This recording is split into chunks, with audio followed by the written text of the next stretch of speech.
I rested my head upon fine cotton bed linen, a solace from the hustle and bustle that had made the trip thus far a tiresome affair.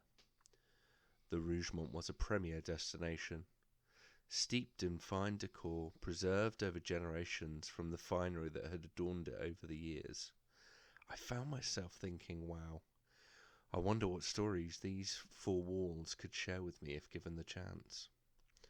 The hotel offered a certain degree of grandeur about it that was impossible not to be captivated by. The labours of the day had taken their toll, and before I knew it, idle thoughts had turned to dreams. My dream placed me within my room, but it was different. Older, without conveniences.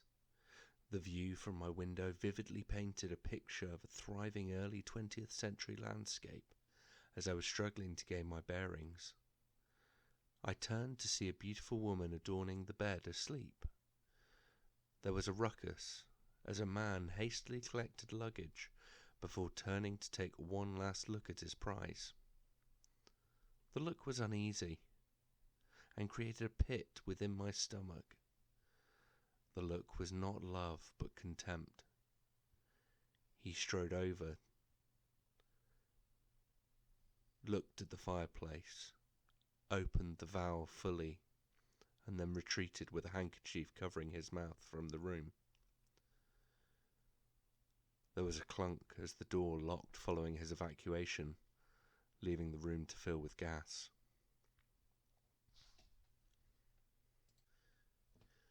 I rushed to attempt to rise the lady who lay unaware of her peril. Her eyes opened only for a fearful second to acknowledge that her time had already expired. I awoke in a cold sweat, gasping for breath. I had never had a dream so vivid as I scavenged to recall all the details.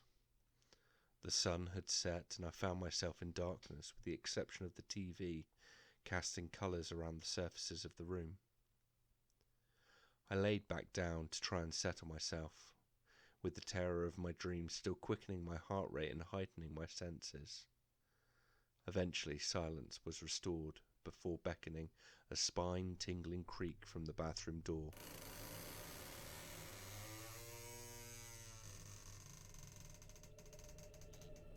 I looked over to see the face of the girl from my dream, looming in the shadows from the bathroom.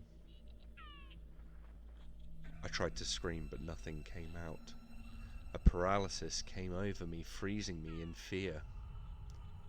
There was nothing I could do. Like lingering smoke, her face distorted before fading into the gloom.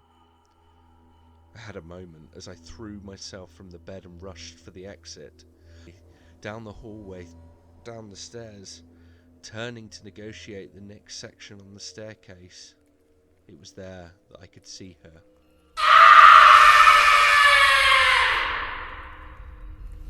A ghastly sight, with the moonlight radiating from her complexion and a sad expression worn on her demeanour. I continued my escape and found myself straining for air in the car park. A receptionist came to my aid, having seen my terror. He explained that I was not the only one that had seen this occurrence, and that many had reported seeing the grey lady wandering the staircase during the early hours. I booked into another hotel and asked the receptionist to collect my things. I never stepped foot in the hotel again.